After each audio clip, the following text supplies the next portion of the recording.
Good evening, everyone. It's about time to begin. Thankful for the presence of each one that's here tonight, especially those that are visiting. And if you're visiting with us, we'd like to invite you to come back anytime that you have the opportunity. And if you would, please, if you look on the back of the pew in front of you and find a blue card, attendance card, and fill that out, we'd appreciate that so we can have a record of your attendance. And someone will take those up later. And of course, members, if you'll fill out a white card or check in on the app. First song tonight will be number 502. 502. We'll sing verses 1, 3, and 4.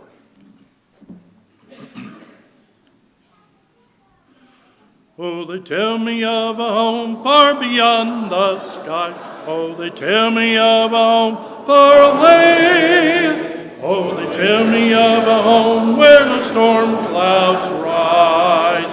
Oh, they tell me of an unclouded day. Oh, the land of cloudless day. Oh, the land of an unclouded sky. Oh, they tell me of a home where no storm clouds rise. Oh, they tell me of an unclouded day.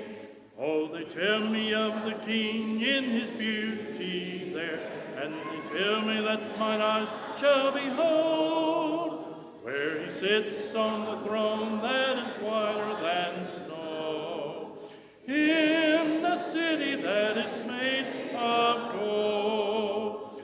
Oh, the land of cloudless day.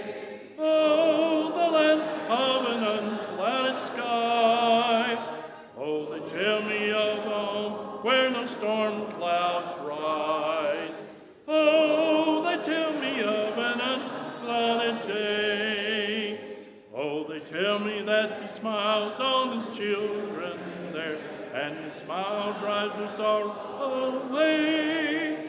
And they tell me that no tears ever come again in that lovely land of unclouded day.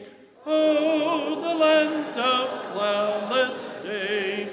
Oh, the land of an unclouded sky. Oh, they tell me of a home where no storm clouds rise. Oh, they tell me of an unclouded day. If you want to mark your books at number 655, that'll be the song of encouragement after the devotional. 655.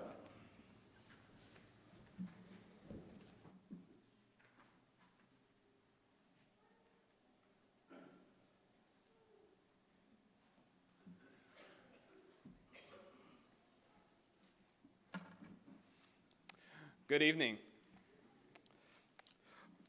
When I think about Jesus, I can't help but think about his great miracles. How he fed the 5,000 with 5 loaves and 2 fishes. How he calmed the stormy sea. How he walked on water. How he raised the dead. It can sometimes be hard to remember how human Jesus was. That Jesus, who fed 5,000 people, was hungry. How he who walked on the water was thirsty.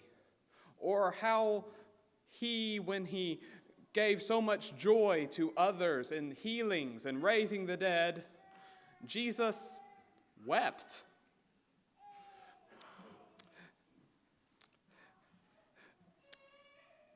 Shortest verse in the Bible. John 11:35, Jesus wept. If I'm going to give a short talk, it stands to reason that I should talk about a short verse.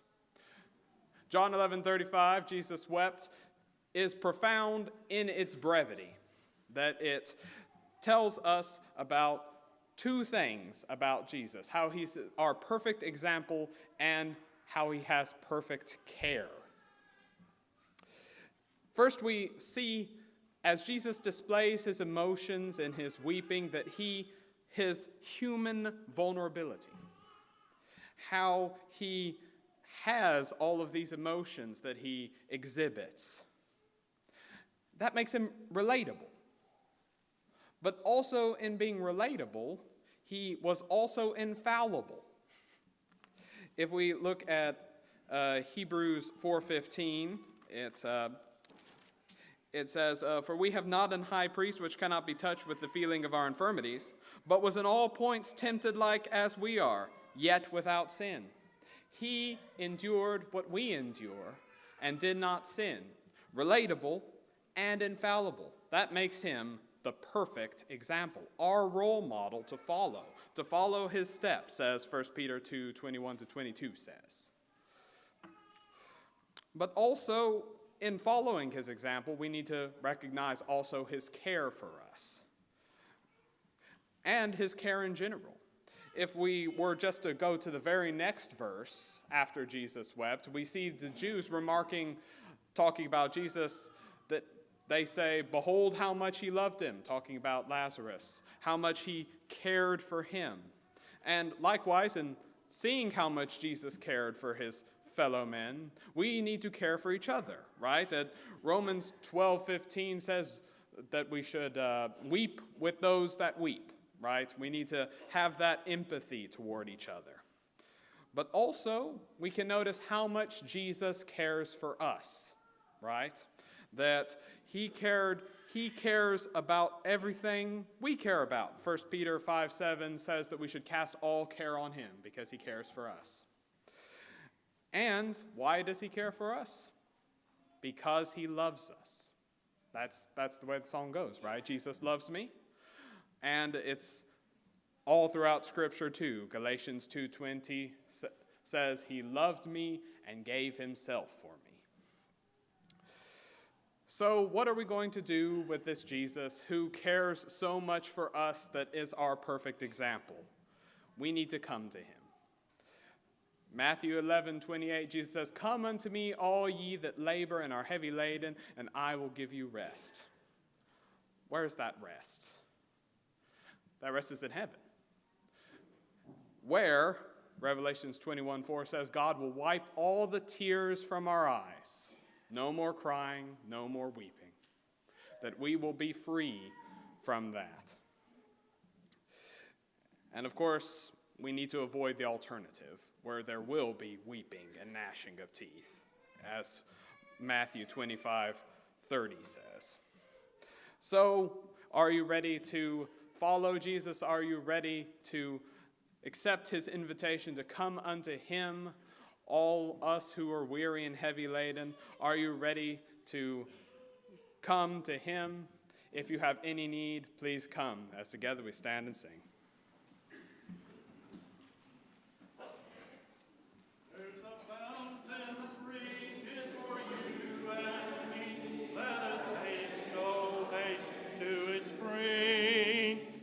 'Tis a fount of love from the source above, and he bids us all freely drink.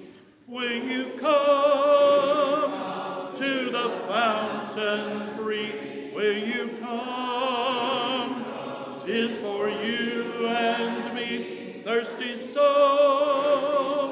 Hear the welcome call. 'Tis a fountain open for all.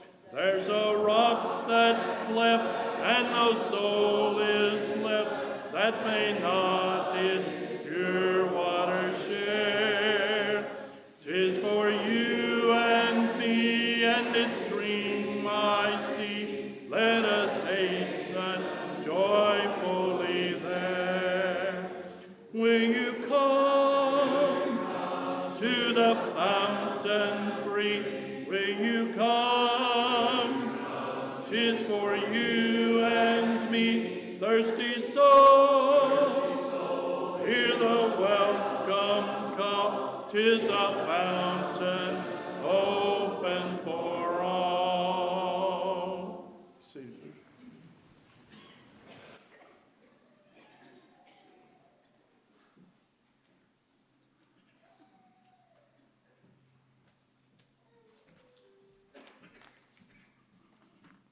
Dakota, thank you so much for your devotional thought tonight. We appreciate that.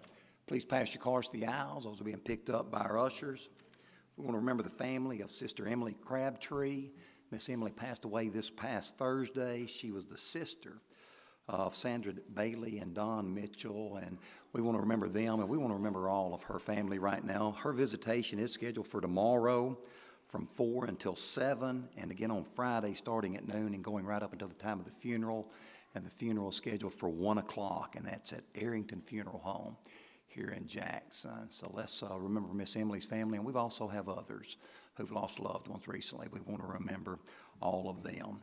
Be sure to check the bulletin boards in the foyer for a lot of information there, but specifically the Lads to Leaders groups that are going to be meeting this Sunday. Those are posted there. There's also some upcoming youth events, and there's information on that there.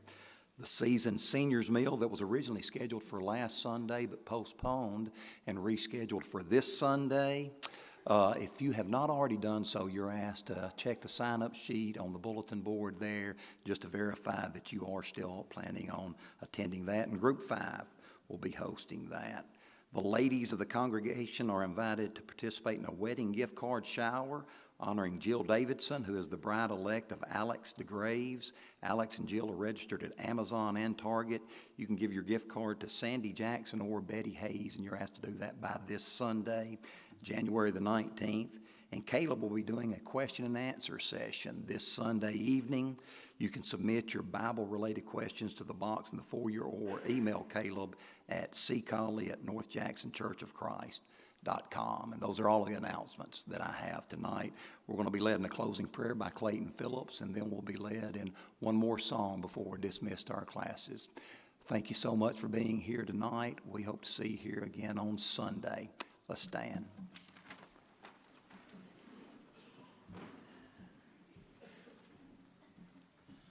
Bow with me, please. Lord, thank you for letting us be here today. It's a great blessing to serve you and praise you any day and any moment. Lord, watch over this country as it goes through the changes that's in the future. Watch over the future of the church. Watch over the future of our families and friends. Lord, thank you for everything you do for us. And if you would, forgive us of our sins, because all we need to do is serve you and listen to you, and we need to keep that in mind. Lord, thank you for sending your Son to die on the cross for us. And if you would, remember us when we get to you. Lord, everything's a blessing through and through. The struggles, the happiness that we go through with our family. If you would. In Jesus' name, amen.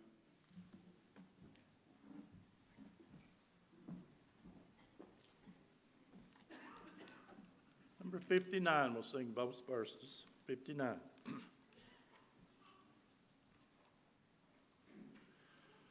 Break thou the bread of life, dear Lord, to me. As thou didst break the loaves beside the sea, beyond the sacred page, I seek thee, Lord. My spirit pants for thee, O living word. Bless thou the truth, dear Lord, to be to me. As thou didst bless the bread by Galilee,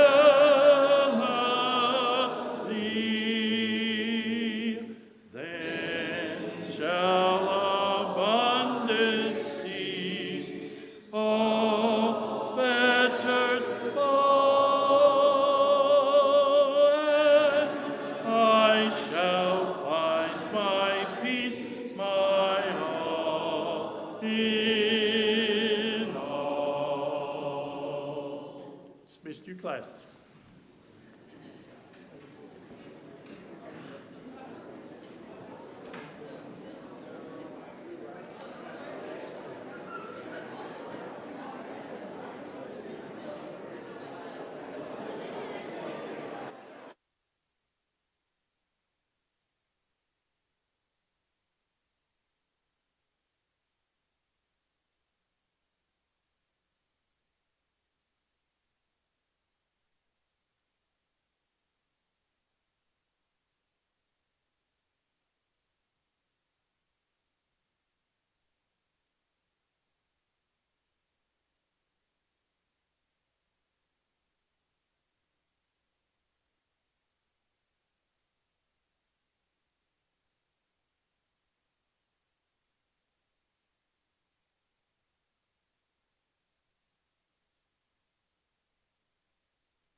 Okay, ready to go?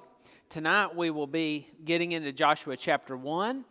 We have a couple more background things to talk about, but we will try to get to a point where we feel like we've covered chapter 1 because we've already looked at it a little bit in the introductory material. So let's see if we can do that. But first we'll have our quiz. So I won't start the quiz unless you're ready. But are you ready? Okay, good. Ready. Okay, number 1. Name some events. People can raise their hands, but anything that seemed to have helped Joshua prepare for the leadership of Israel. We talked about some things last week. Anything come to mind that might have helped him prepare? Yes. Right, okay. He gathered and organized information about the land when he was a spy representing the tribe. I'm not going to tell you which tribe because that might be another quiz question. Okay, yes. He was mentored by Moses. He was Moses' attendant, one translation says. I think the translation we typically use says that he was Moses' servant, but he was Moses' right-hand man from his youth. Very good. What else? Absolutely. That's right. The battle at Rephidim in Exodus 17, he was leading the troops in that battle. Very good. He endured the 40-year wandering, having to deal with the people that were fussing about going into the land. That's right. So being at Moses' right hand, he would know how it was dealing with these people through the wilderness. And if you remember the book of Numbers, they were stiff-necked people, weren't they? They were difficult, right? Okay, good. Those are excellent answers. Number 2, why is the issue of the date of the Exodus important to a Christian? You might say, well, that's neither here nor there, but it actually is important. Why would that be something to try to know something about, something worth studying? That's right. It helps to fulfill prophecy because it has to do with the number of generations. I didn't actually mention this, but I think that's a very good point, that in Genesis 15, God gives the approximate length of time as 400 years that the people would be in Egyptian bondage. And if the late date of Exodus is correct, then it's significantly off. That's a good point. What else?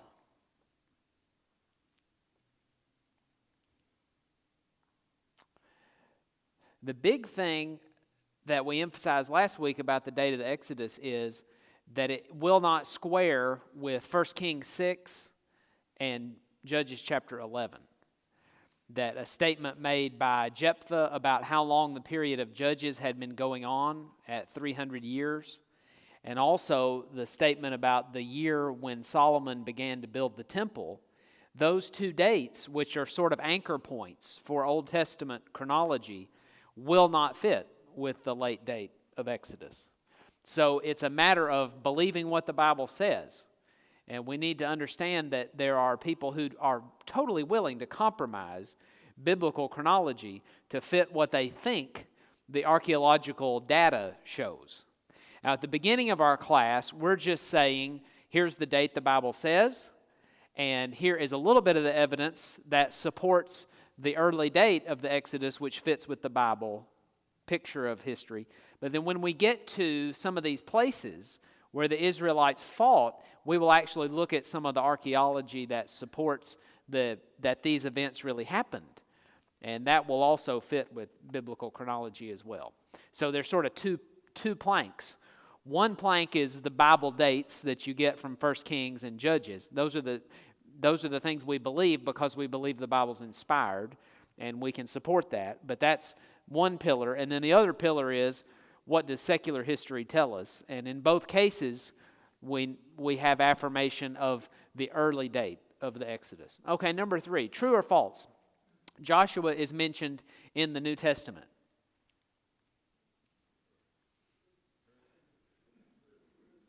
Okay, true, good. Anybody want to tell me where? Okay, good. Hebrews. I don't believe he is mentioned in Hebrews 11, events surrounding his life are, but Hebrews chapter 4 and Acts chapter 7 in Stephen's speech. Good. Number 4. Joshua was from which tribe of Israel? Say, Ephraim. Very good. Anybody else agree with that? Ephraim? Good. Last one. For how many years was Moses in the wilderness tending sheep? 40. Good. And that has to do with that chronology question that we mentioned a minute ago. Okay, our plan of study. We're now on January 15th at Joshua 1. I want to talk for a few minutes before we get into the text of chapter 1 about God's just destruction of the Canaanites. Because critics of the Bible will cite Joshua as one of their favorite parts to criticize. Because here is what they would call genocide. They would say that God is a moral monster because he told the Israelites to drive out or exterminate the Canaanites. And they say this shows that the morality that Christians believe in doesn't fit with the Bible, because the Bible portrays God as being a hateful, murderous maniac. And it's the book of Joshua that provides the data they would like to cite in support of their claim. So, for example, Dan Barker, a very well-known atheist speaker, used to be a preacher in a denominational church, but he converted to atheism. He says there is not enough space to mention all of the places in the Bible where God committed, commanded, or condoned murder. Or Richard Dawkins, the biologist from Oxford University, says the God of the Old Testament is arguably the most unpleasant character in all fiction, jealous and proud of it, a petty, unjust, unforgiving control freak, a vindictive, bloodthirsty ethnic cleanser. By that he means the driving out of the Canaanites. He's referring to that. A misogynistic, homophobic, racist, infanticidal, genocidal, filicidal, pestilential. It kind of rhymes. It starts to roll off your tongue, doesn't it? Pestilential, megalomaniacal, sadomasochistic, capriciously malevolent bully. That's his assessment of God. But the part we're focused on is that bloodthirsty ethnic cleanser part. That's where he would bring up Joshua. And then Christopher Hitchens, another well-known atheist who's passed away a few years now, says one could go through the Old Testament book by book. The ground is forever soaked with the blood of the innocent.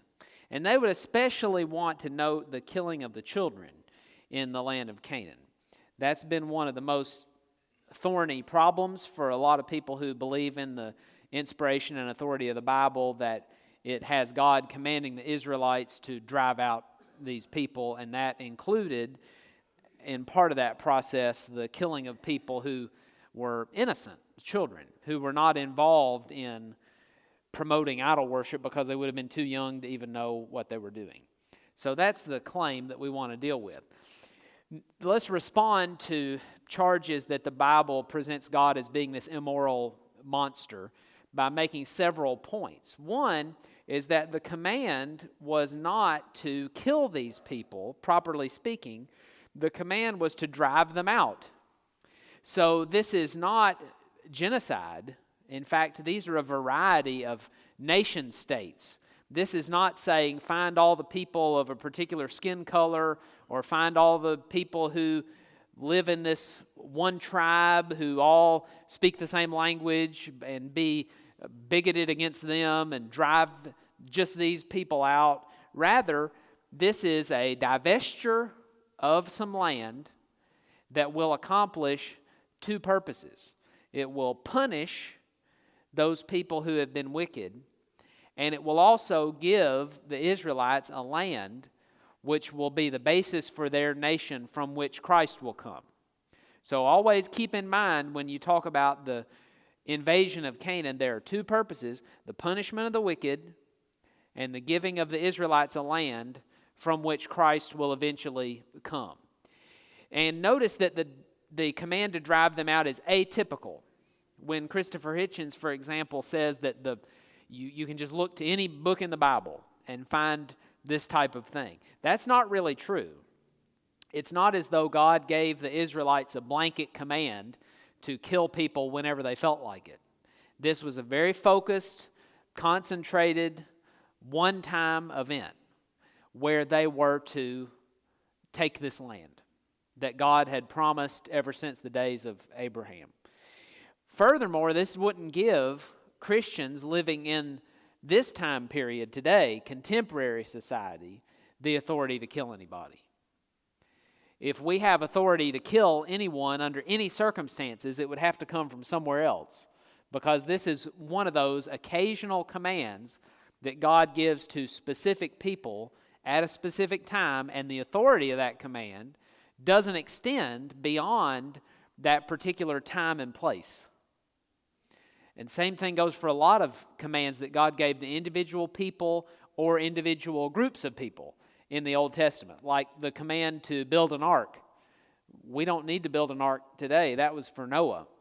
Or the command to strike a rock so that water could come out of it.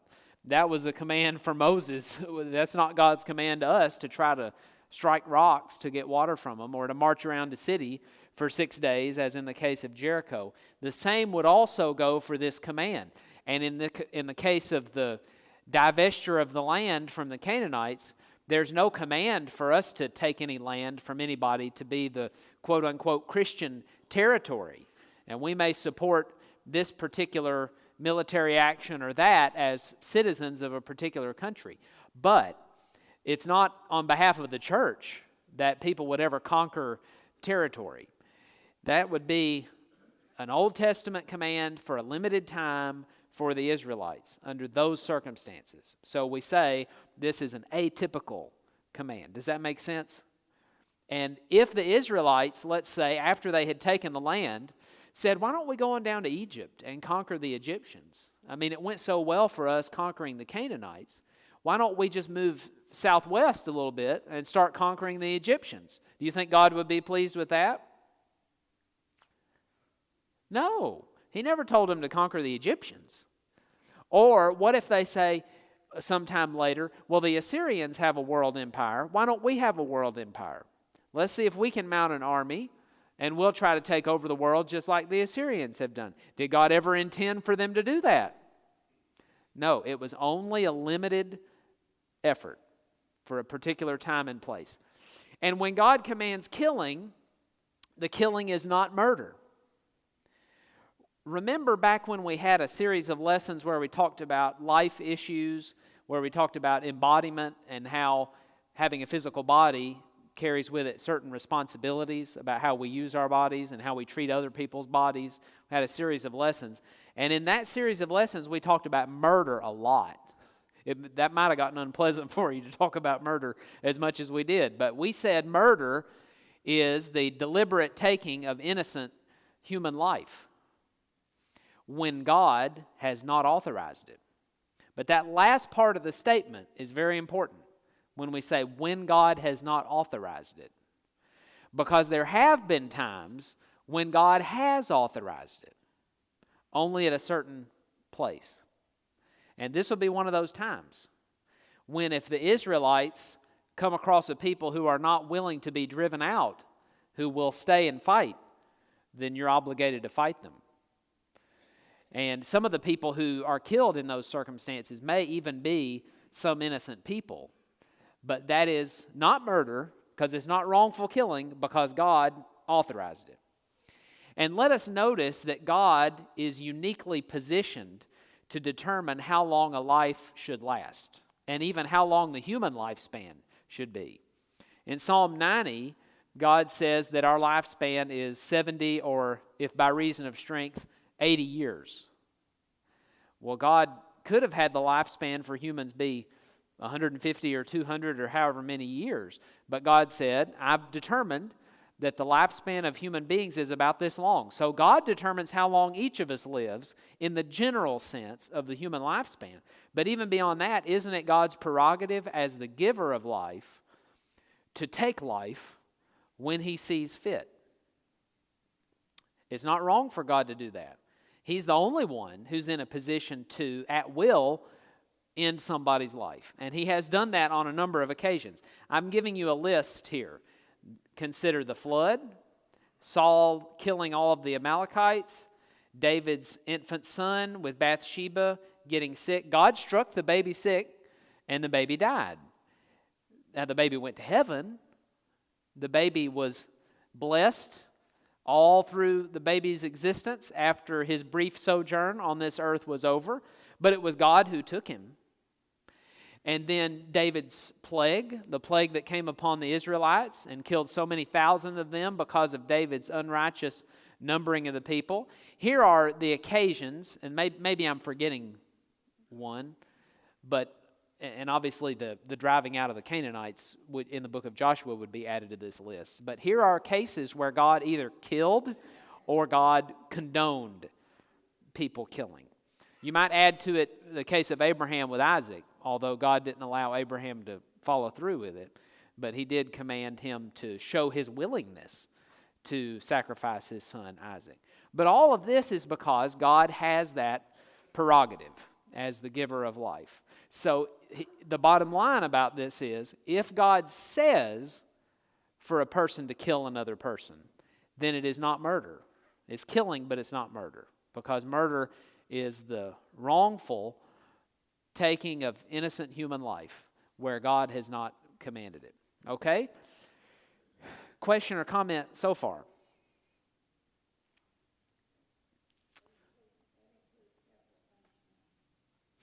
Right. The question is, would that include capital punishment? Now remember, we said it's the taking of innocent human life. And we find in Romans 13 that God has also, and other passages, that God has authorized capital punishment. And we had in that series that I mentioned, we had a lesson where we dealt with justified killing. If you go on YouTube and search Colley, North Jackson, justified killing, the whole lesson where we talked about the different cases in which a Christian could kill and be pleasing to God, that would be in that series. That would be that lesson. Okay, now let's talk about their wickedness. Because remember, we said that one of God's purposes in the invasion was to punish the wickedness of the Canaanites. Have you ever contemplated how bad it was? How bad the idol worship was and how rotten this culture was. It included the child sacrifice, so that any children who were killed were spared being brought up in a culture that would have taught them the most tremendously evil form of idolatry, such that God knew if the Israelites spared these Canaanites, that they would be a snare. They would lead them into sin if they did not drive them out and exterminate their presence from the land. Let's read a little bit about it. Let's look at Leviticus 18. We can look at a number of places, verses 28 through 30. Actually, I'm going to back up to verse 24. Leviticus 18, beginning in verse 24.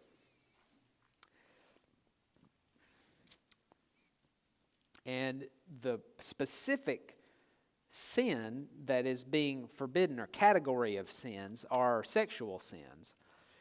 And then after cataloging a number of those perversions that you can read about in the previous verses, the book says there, beginning in verse 24, "Do not defile yourselves by any of these things, for by all these," that is, all these sins, "the nations which I am casting out before you have become defiled. For the land has become defiled. Therefore I have brought its punishment upon it. So the land has spewed out its inhabitants." That's an anthropomorphizing of the land, but you understand the poetic meaning there is that the people have been sinning so much, it's as though the land can't even tolerate them living there anymore. So God says this is, as it were, a natural consequence of their living this way, is that they cannot receive the blessing of keeping this territory anymore. That's how God viewed the situation. "But as for you," that is, Israelites, "you are to keep my statutes and my judgments, and shall not do any of these abominations, neither the native nor the alien who sojourns among you. For the men of the land who have been before you have done all these abominations, and the land has become defiled, so that the land will not spew you out, should you defile it, as it has spewed out the nation which has been before you. That's a very important verse, because it teaches the conditionality of the promise that the Israelites would get the land. The promise was always conditional. You don't get to go in and take the land unless you're faithful, and you don't get to keep the land unless you're faithful. God never thought that it was their birthright to live in that land forever just because they were Abraham's descendants. This was a land for the people who were keeping his covenant. And they just barely, by all kinds of different mechanisms throughout Old Testament history, they just barely stayed in it long enough for Christ to come and die to redeem the world before the Romans took it away from them. It was as though God just used his providential care to make it so they could just barely hang on to it until the church was established and the church got launched from Israel, and then the Romans destroyed the temple. It's an amazing catalog of providential acts throughout the Old Testament. But that's the whole big picture. We don't have time to look at it. But look at verse 29. For whoever does any of these abominations, those persons who do so shall be cut off from among their people. Thus you are to keep my charge, that you do not practice any of the abominable customs which have been practiced before you, so as not to defile yourselves with them. I am the Lord your God. So the conquest was the salvation of the children who died. Even though it's a terrible thing to think about killing those children, God was actually sparing them from being lost through his providence in this case. Now, hear me out. That, of course, doesn't give us any right to kill children. We believe in the right of children to live as given by God, but God can also order that to be changed at his will. Let's look at a little information about Baal worship, because Baal was the chief of the gods of the Canaanites that the Israelites were driving out. And it says here, in the temples of the Canaanites, there were male and female prostitutes, so-called sacred men and women, and all sorts of sexual excesses were practiced. It was believed that in some way these rites caused the crops and the herds to prosper. And as this leading archaeologist Thompson is saying, this was a fertility system, so that you believed that by practicing sexual immorality, you were actually ensuring good crops. So that's a very perverse form of religion, but that was what was so inculcated in their culture. Or G. Ernest Wright, the Old Testament scholar, he says, from numerous biblical and Roman allusions, we know that child sacrifice was occasionally practiced. The story of the Moabite king Mesha immediately coming to mind. And of course, this came to pass later in the reign of kings, even in Judah, where child sacrifice crept in to Israelite culture as well. And remember, Ahab brought in, at the behest of his wife Jezebel, Baal worship as the state religion. This is true. It's hard to believe.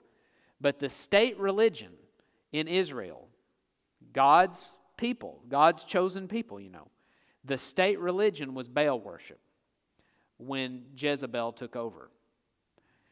And so this is how true God's prediction is, that these people will be a snare to you. And by the time you get to Joshua 24, we're not going to do it tonight, but in Joshua 24, he says, you are going to fall prey to this. Joshua prophesies, it seems to me, and just looks ahead and says, you're not going to be able to keep it. I'll tell you right now, you are going to go down with the idolatry. That's a sad thing. That doesn't mean that individual people couldn't be saved. There were all kinds of people in Israel who were faithful, godly, heaven-bound saints all through the Old Testament. But as a nation, on the whole, they went down with the idolatry. How about Clifford Wilson? He says, funerary jars have been found with the bodies of young children distorted by suffocation as they struggled for life after having been buried alive as a sacrifice to Canaanite gods. This is the mess that Joshua is addressing. And the land had to be cleared of all this. And because the land wasn't totally purified of this, Israel eventually practiced the same stuff. So whenever people say how cruel it was for the Israelites to do this, and how could God ever command it, I think one of the things we have to do first is look at how rotten this society was when Joshua found it. And then we also need to bring to bear, of course, God's ultimate sovereignty over life and His perfect right to take it whenever He chooses. Some differences between the Lord and Baal. Baal was thought to be one god among many. He was the chief of the Canaanite gods, but there were many. Baal had a female counterpart or a consort. That's the Asherah, which was represented by a pole. Baal was associated with weather. He was a weather god. And of course, God can command the weather. Jehovah can command the weather, but He's not associated more with weather than He is with any other part of nature that He created. God is over the whole universe and brought the universe into existence. But God is not an ocean God. God is not a crops God, or God is not an animal God. He's not a God of any particular portion of nature. He's the God of the whole show. But Baal was thought to be the fertility god, or the god over the crops which grow with good weather. There were images made of Baal, but were there to be images made of God, the true God? Remember your 10 Commandments, don't you? Don't make any graven image. That part of the reason God didn't want the graven images to be made, I'm sure, was to separate His nature in the minds of the people from the nature of those Canaanite gods. Baal had no moral code. You did not have to follow any rules. There are no rules to following Baal. The best you could hope to do is to offer him the right sacrifice so he would send the rains at the proper time. But it's not as though Baal gave you any commandments. And then Baal never made a covenant. Baal never agreed to do anything. But God does. God makes a covenant with Adam, and then He makes a covenant with Noah, and He makes a covenant with Abraham, and He renews that covenant with all the descendants of Abraham. God's always making covenants. He's saying, if you will do this, I will do this. He always keeps His word. Has Baal ever made a promise to anybody? Well, obviously he can't because he's not real. But even in people's minds, even in the folklore about Baal, did he make agreements with people? Never. He was just capricious. In their minds, you just hope to make the right sacrifice and see if He does anything. But with God, God can say, keep this command, you get to have the land, flows with milk and honey, everything will be good, and it would be. Baal did not control anything. Obviously, we know that. But God, even the rain, God is the one who sends that. Okay, we've made this point. He's punishing the Canaanites. The most difficult part of the situation about the invasion and conquest is that the Israelites had to do it. The most difficult part to reconcile with biblical ethics for me is that God instructed the Israelites to have to do something so horrible as this killing that they had to do. It would be so hard. I'm so thankful I'm a Christian and not a Jew fighting in the Israeli army under Joshua, because it would have been terribly hard to do. But what would it teach you if you had to go through it?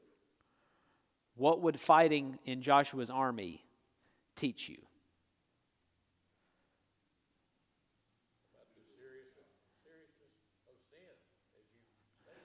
Oh, I answered the question on the slide, didn't I? I shouldn't ask the question that's right on the slide. Okay, it's a very good object lesson to show you how awful it is to oppose God and how God will not tolerate this. In fact, it's the perfect thing for motivating you and the generations after you to keep the covenant that God is giving you as the basis for your society that you're establishing in this land. That forevermore you should be able to look back to this. And God even had them set up memorial stones to help them remember. To look back and say, if we don't do what God says, this is what will happen to us.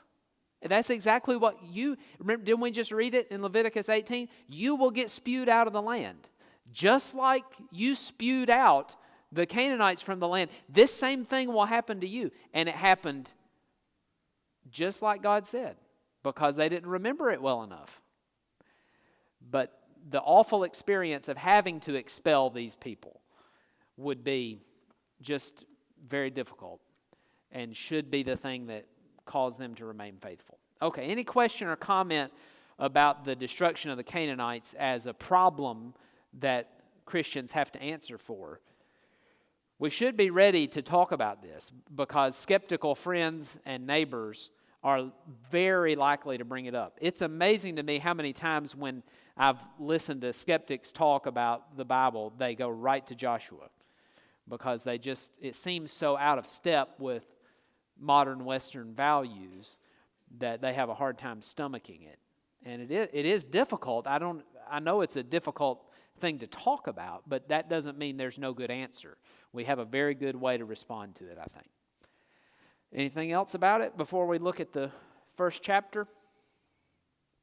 Yes.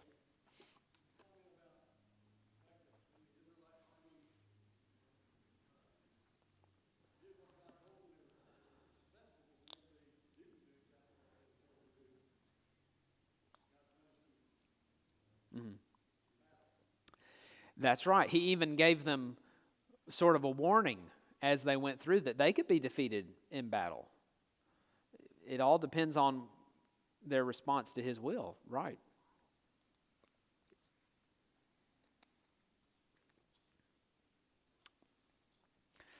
Okay, let's get into the chapter. There are several sections. God is going to talk to Joshua and tell him to be courageous and faithful. And then Joshua is going to assemble the people and tell the shepherds of the people, the overseers of the people, to prepare the people for a 3-day waiting period. They're going to wait for 3 days before they cross the Jordan River. And then he's going to speak to the 2.5 tribes that are settling on the eastern side of the Jordan River, Reuben, Gad, and the half tribe of Manasseh, who preferred the land that they had taken from Sihon and Og, 2 kings that they had conquered on their way to the promised land. The first time they had divested the land of Sihon and Og, and it was good land, and they said, we would rather just stay here. So Moses is going to solemnly instruct them that Joshua is going to solemnly Moses is dead, guys. I said Moses, sorry. Joshua is going to solemnly instruct them to come across and fight with their brethren, that just because you're taking this land that's already been conquered, that doesn't mean that you are free to stay here and not help. So they had to come across and help their brethren, and that's the situation we find ourselves in at the end of chapter 1, is that the people are gathering and getting ready for this process. Here is a map of territory that the promised land was going to include according to Numbers chapter 34. And here is the land, as best we can tell, that eventually gets conquered. Now, the land that is promised to Abraham is actually bigger than this. It goes up further to the Euphrates River. But in 1 Kings 5 and verse 1, we find the territory of Solomon. So the full territory that God had promised would not be taken until Solomon's day. But in principle, God had given the land to the Israelites to where they had access to all of it. It was theirs by right. They didn't take, even at the end of the book of Joshua, they didn't take every last square inch that they were supposed to take. But you can see even from these maps how God's promises were fulfilled. So let's read a little bit from Joshua 1, and I think due to time, we're going to focus on verses 10 and following, because I think we already pretty much read verses 1 to 9 in class in an earlier week. Verse 10, Then Joshua commanded the officers of the people, saying, pass through the midst of the camp and command the people, saying, prepare provisions for yourselves, for within 3 days you are to cross this Jordan, to go in to possess the land which the Lord your God is giving you, to possess it. Just observe that the overseers of the people, or the officers of the people, are performing a task that's very analogous to what elders in the church do today. What is it that the officers are telling the people to do? If you were to summarize, when Joshua tells the officers to go around and do this, what are they supposed to do? Prepare to do what? Yeah, prepare to take the promise, prepare to cross over the Jordan. And in our hymnals, what does it mean to cross over the Jordan, when poetically speaking? Prepare to die. Prepare to go to the next world. And elders in the church are saying essentially the same thing. Prepare for the end of your life so that you can inherit the promise. And if they are focused on their job, that's what they're talking to people about. All of the efforts that they make to try to organize programs in the church are all geared toward that end of helping souls be prepared for the next life. So I thought this verse 11 here, would be a very good summary to put beside Acts 20 and verse 28, which says that the elders are to shepherd the flock, and that means to feed the flock, make sure that they are exercising oversight as they should. So this is a good verse about the duties of elders. Now verses 12 and following. To the Reubenites and to the Gadites and to the half-tribe of Manasseh, remember those are the Transjordan tribes, or the tribes that are settling on the east side of the Jordan River. We'll refer to them a number of times in the course of the study. Joshua said, remember the word which Moses, the servant of the Lord, commanded you, saying, the Lord your God gives you rest and will give you this land. Your wives, your little ones, and your cattle shall remain in the land which Moses gave you beyond the Jordan. But you shall cross before your brothers in battle array, all your valiant warriors, and shall help them until the Lord gives your brothers rest, as he gives you. See, wouldn't it be a temptation to say, well, we've got our rest already. We've got our land. We're going to take it easy. We're going to start building our house. We're going to start excavating, or we're going to start clearing farmland.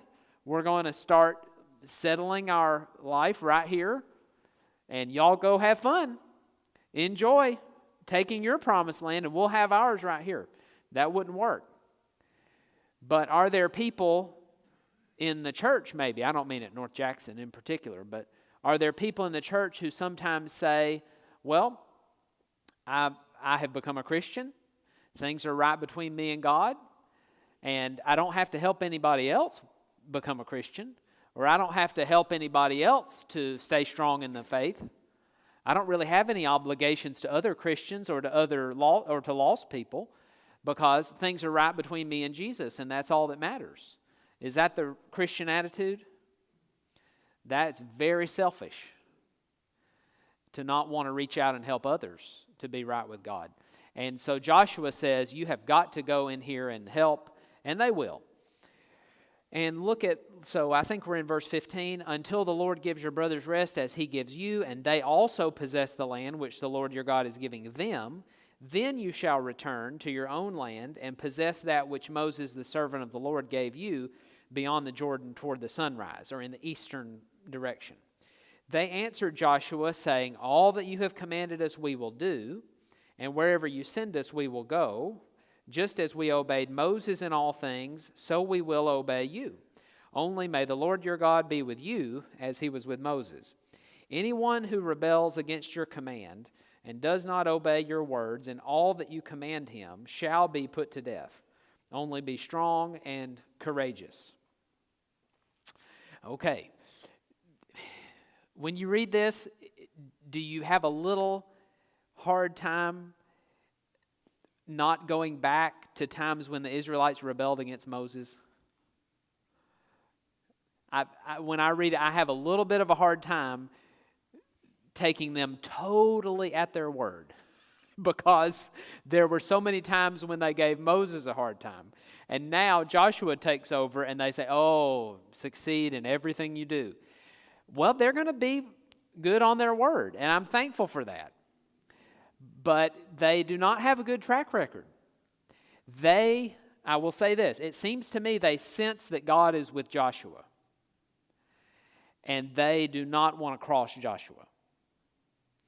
They have seen him as a warrior, they know what kind of leader he is, and they are falling in line.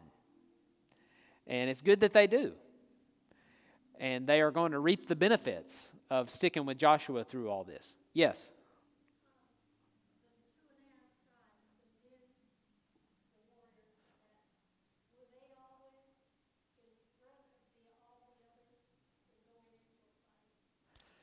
That's a good question. The question is, were the folks from Reuben and Gad and Manasseh always at the front of the battle lines? And I don't think that that's true. I don't have any reason to think that that's true unless there's something I'm forgetting. I'll keep my eyes open for that, but I don't think that that's true.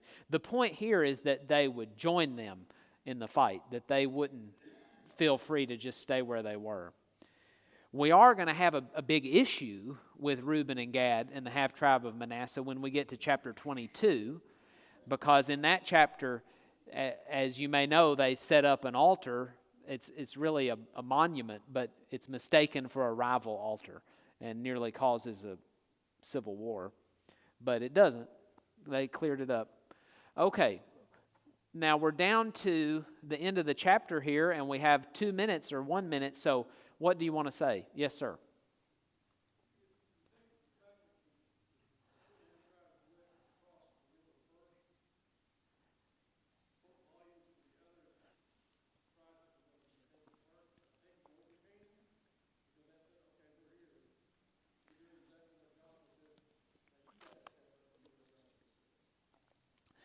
Their role in going across the river would speak to their commitment, wouldn't it?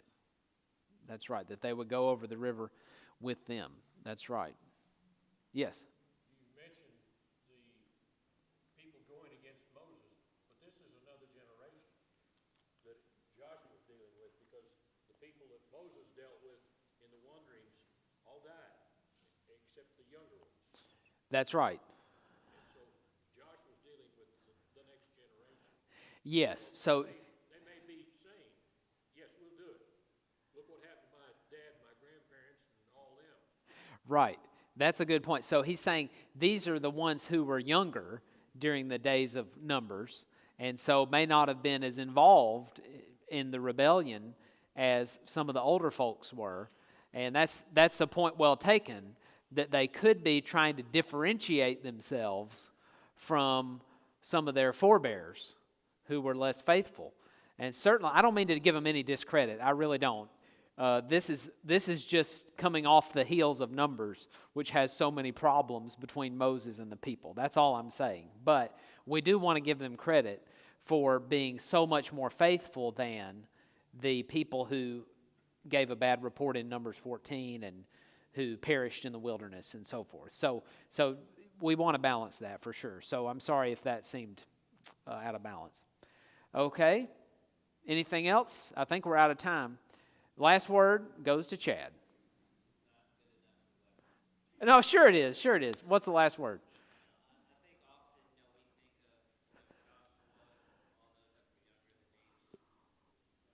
Mm-hmm.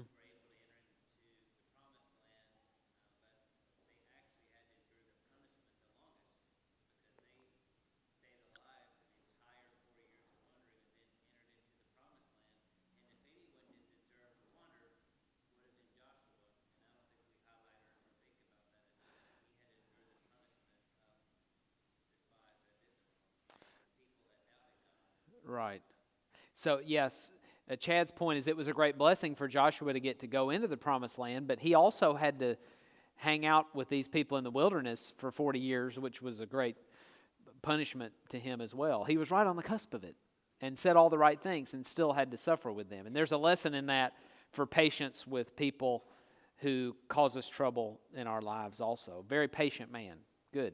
All right, thank you very much. See you next time.